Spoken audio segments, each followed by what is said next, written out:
2, 620. Kalau misalkan 100 berarti 100 ke sini, 100 ke sini gitu ya. Nah, udah di kayak gini gitu ya. Nah, ini kalau misalkan ini ND array-nya kayak gini. Tapi kalau total dari potongan-potongan kecil array-nya ada kayak gini ya. Ada 255. Ini piksel-piksel kecil-kecilannya di dalam data. Yang bentuknya dalam angka ya, diubah dalam bentuk angka. Nah, baru kalau misalkan kita mau crop, tinggal.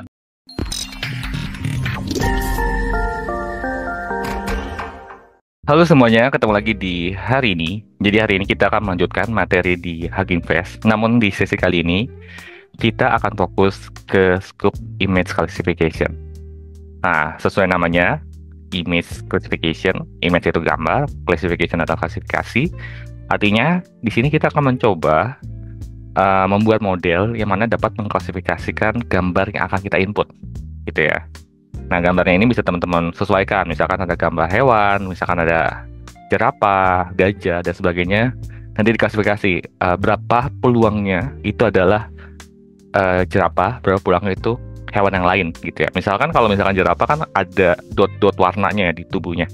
Nah, model bisa mengidentifikasi itu kayak zebra gitu ya. Karena zebra kan ada beberapa dot warna. Jadi dia mengidentifikasikan itu, ataupun bisa kan hewan-hewan lain kayak tiger gitu ya dan sebagainya gitu ya. Jadi potensi peluangnya dari model tuh nggak langsung exactly oh ini jerapah, oh ini zebra dan sebagainya, tapi dia membuatnya dalam bentuk probability gitu ya dalam model. Nah, di sesi kali ini kita akan run through satu persatu mulai dari mengenal apa itu image, kenapa image itu perlu kita lakukan classification, dan bagaimana ngebaca image itu sendiri seperti itu. Nah, terus habis itu kita akan coba melakukan doing a pre-processing image. Apa sih yang akan dilakukan di pre-processing dalam image seperti itu? Yang terakhir adalah kita akan doing image classification gitu ya. Jadi kita akan coba melakukan classification di dalam model sendiri seperti apa. Oke, nggak usah berlama lagi, mari kita coba explore untuk sesi kali ini. Yuk kita explore. Seperti yang kita ketahui, bahwa gambar itu adalah kumpulan dari beberapa pixel. Makanya kalau misalkan kita punya handphone, di belakangnya itu berapa megapiksel gitu ya. Apakah 2 megapiksel, 3 megapiksel, 16 megapiksel, dan seterusnya. Karena memang gambar itu adalah kumpulan piksel. Apa itu piksel sendiri? Piksel itu adalah informasi potongan-potongan kecil yang berisikan informasi warna dan sebagainya, kayak ukuran dan sebagainya. Ini kalau misalkan teman-teman perhatikan, gambar sebelumnya dan gambar ini adalah gambar kumpulan piksel yang cukup banyak, gitu, makanya gambarnya lebih jernih. Namun kalau misalkan pikselnya kita sedikitin, agak ada kayak bentuknya kaku, gitu ya. Nah, semakin banyak pixel di dalam suatu gambar, itu akan mempengaruhi gambar itu jadi lebih baik, gitu ya. Kalau misalnya, ini misalnya mungkin around 100 gitu ya. Nah, ketika pixelnya di sini jadi 250 gitu ya, gambarnya mungkin agak lebih clear dibanding sebelumnya kan. Ya, betul gitu ya. Nah, makanya kalau misalkan HP-HP jadul gitu ya, ketika dipindahin ke laptop zaman sekarang mungkin gambarnya kayak gini gitu ya, kayak pecah gitu ya. Ataupun kalau misalnya mau update story, terus kok jadi pecah gitu dan sebagainya. Nah, itu karena gambar itu bergerak berdasarkan pixel. Nah, pixel itu kalau misalkan kita perbesar ya, ini ada potongan-potongan kecil kayak gini-gini. Misalkan di sini warna biru gitu ya. Terus di sini warna apa gitu. Jadi setiap kotak-kotakan kecil ini ada nih ya, ini minus-minus ini adalah bentuk-bentuk kotak-kotak kecil yang mengidentifikasikan sebagai pixel. Seperti itu.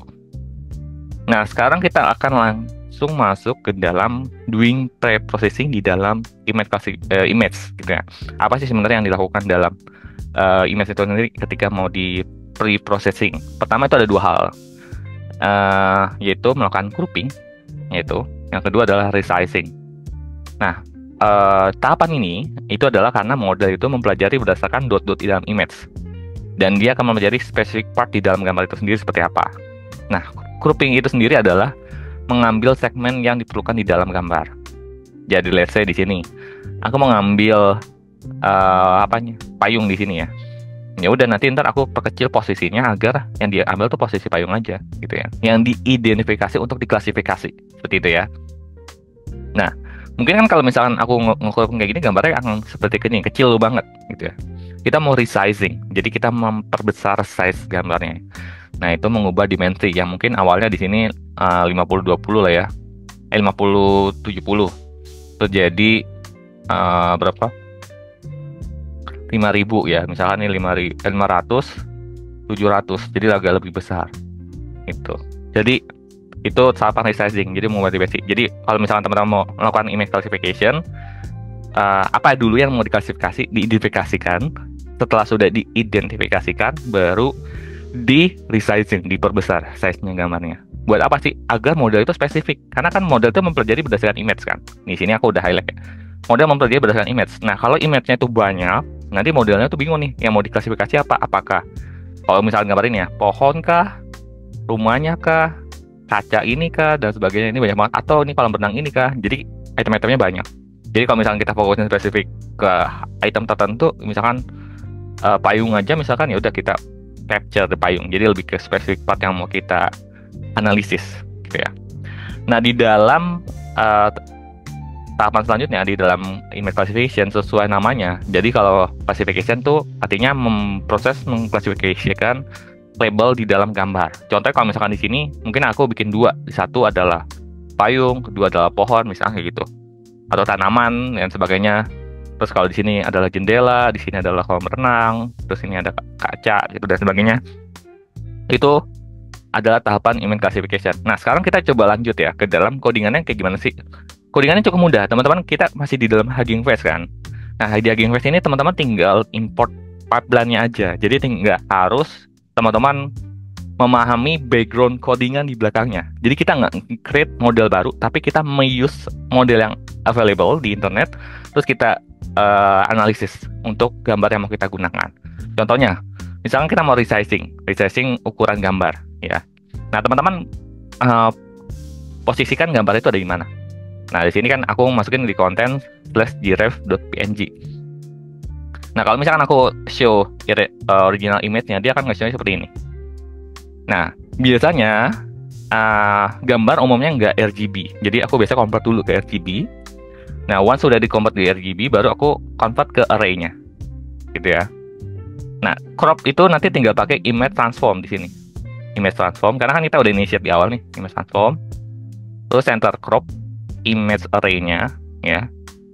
Terus kita ambil 100 gitu ya. Nanti dia akan posisi, misalkan ini 100 ini ya, ambil di sini, karena tengah-tengah kan. Nah di sini seperti itu. Jadi ntar ini dipotong jadi seperti ini aja, seperti itu. Ini baru tahapan pre-processing. Nah kalau misalkan kita mau classification, gimana caranya? Kita gunakan yang sama, transformer import pipeline gitu ya.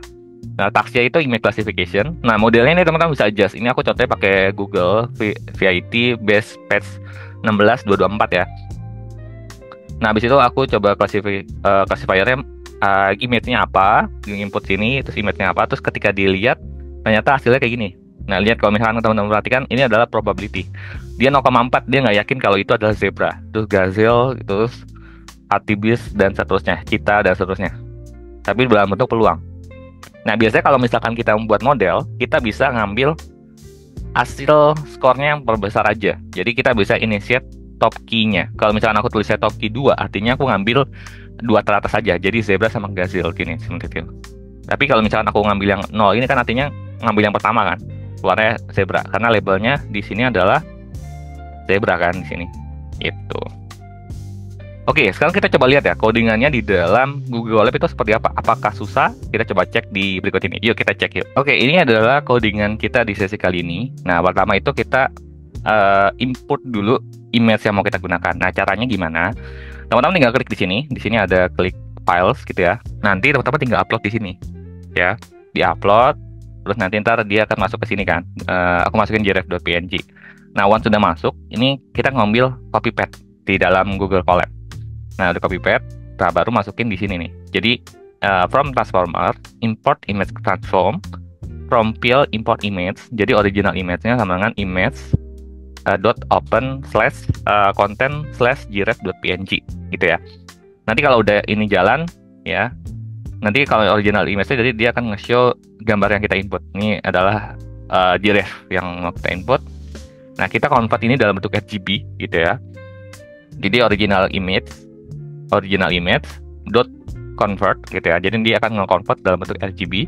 Terus kita ubah ke dalam bentuk array karena memang model itu nggak mempelajari gambar, tapi mempelajari array di dalam gambar itu sendiri, seperti itu. Jadi kita convert ke dalam array itu sendiri. Nah, nanti teman-teman tinggal np.array original image gitu ya. Nanti ntar dia akan show-nya kayak gini. Nah, ini ada 602, 620. Jadi 602, 620. Kalau misalkan 100 berarti 100 ke sini, 100 ke sini gitu ya. Nah, udah di kayak gini gitu ya. Nah, ini kalau misalkan ini ND array-nya kayak gini. Tapi kalau total dari potongan-potongan kecil array-nya ada kayak gini ya. Ada 255. Ini pixel-pixel kecil-kecilannya di dalam data. Yang bentuknya dalam angka ya, diubah dalam bentuk angka. Nah, baru kalau misalnya kita mau crop, tinggal image transform, center crop gitu ya, image array. Image array-nya ambil yang kita udah buat di np.array. Terus size yang mau kita ubah, yang mau kita ambil di sini lebih tepatnya. Terus kita jalankan, dia akan ngambil potongan di sini. Nah, ini potongan-potongan yang diambilnya. Ya, kalau misalkan dilihat dari sini, ya berarti ngambilnya di sebelah sini kan, potongan aja. Nanti teman-teman bisa coba adjust nih. Pokoknya size-nya itu paling besar 600 sama 620. Jadi jangan terlalu, ini kan kalau di atas kan 602 sama 620. Jadi teman-teman jangan melebihi itu ya. Nah, itu baru tahapan pre-processing. Nah, kalau misalnya di classification seperti apa? Di classification teman-teman menggunakan from transformer import pipeline gitu ya. Nanti gunakan classifier-nya pipeline, tasknya image classification, modelnya tuh Google PIT base patch 16224 gitu ya. Nanti kalau udah siap, tinggal kita masukin lagi lokasi gambarnya di mana. Nah, ini karena ini udah nggak usah dipotong lagi ya. Ini emang tinggal jiref-nya aja. Jadi aku nggak usah potong lagi. Nah, ini tinggal langsung dikasih classifier aja. Classifier memprediksikan gitu ya. Oke, nah namun ketika diklasifikasi ternyata dia memprediksi peluangnya lebih besar untuk zebra gitu ya, nggak ke giraffe gitu ya. Terus ada gazelle, terus ini dan seterusnya. Nah, ini probability score-nya. Seberapa baiknya model memperkirakan ini jawabannya paling benar ini seperti itu. Nah, ini kalau misalkan kita pakai pet yang tadi yang di sini ya. Atau misalkan teman-teman udah ngebaca dalam bentuk gambar. Yang kayak di atas kan ini kita udah ngebaca dalam bentuk gambar nih, original image gitu ya.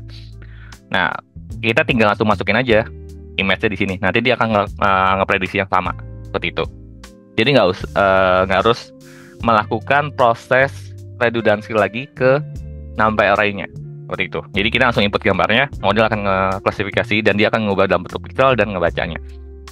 Nah, di dalam mengambil klasifikasi, kita nggak mungkin ngambil semuanya. Mungkin kita ini mungkin prediksi cuma 5 gitu ya. Bayangkan kalau misalkan dia ngeprediksi ada 100 atau 500 dan sebagainya. Artinya nanti ntar banyak banget nih listnya. Biasanya kalau misalkan dalam tim, aku ngambilnya tuh top 20 atau top 5. Jadi ngambil nggak terlalu banyak, atau ngambil top 2-nya aja. Buat apa? Buat tahu paling atasnya apa. Nah, makanya di sini kita bisa ngambil top key-nya, ini 2. Jadi ambil yang ini. Zebra sama gazelle-nya aja nih. Jadi dia akan ngambil yang keduanya aja. Nah, di image top key. Nanti teman-teman bisa ganti. Misalkan mau ngambil 3, 4, atau 5. Kalau 5 kan semuanya kan, nggak usah dilakuin top key-nya lagi. Tapi karena kita cuma 5, kita ambil 2 teratas, kita ganti ya top key-nya 2. Gitu. Tapi ketika ini dijalankan, dia akan keluarnya zebra. Karena kan memang yang pertama nih, 0, itu ada zebra. Tapi kalau misalkan kita keluarkan result yang di atas ini adalah isinya adalah zebra sama gazelle. Gitu. Cukup mudah kan melakukan classification. Nanti teman-teman kan udah mempelajari di video-video sebelumnya itu bagaimana menggunakan model-model di dalam Hugging Face. Mungkin model ini nggak begitu better untuk memprediksi gambar. Jadi teman-teman bisa ganti di sini modelnya sesuai kebutuhan. Jadi misalkan ini kurang akurat nih, ganti model yang lain. Jadi usahakan model-model yang digunakan sesuai tepat sasaran apa yang teman-teman butuhkan. Ataupun teman-teman bisa melakukan transfer learning gitu ya.